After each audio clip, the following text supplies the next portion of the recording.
to je dlouhý story, prostě jsem hrál jednu hru a rozhodl jsem se, že budu natáčet a jsem přemýšlel a prostě hrál jsem hru jménem God of War a prostě jsem z toho vzal to God a pak jsem měl rád draky, jak jsem Godrák a doplnil jsem akorát to CZ.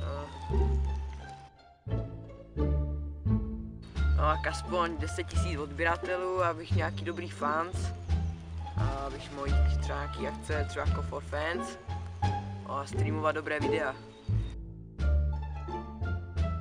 No tak už takový 5. měsíc to už asi tak je, no.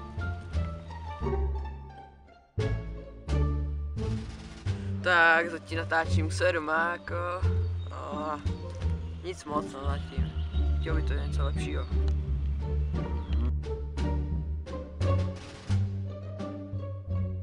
Hlavně streamovat s lidma,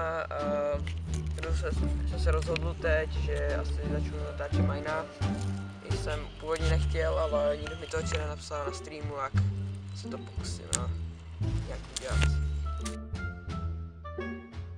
No jako byl to plný stream, na to je tam bylo 6 lidí a hrál jsem mini, jak šlo to no.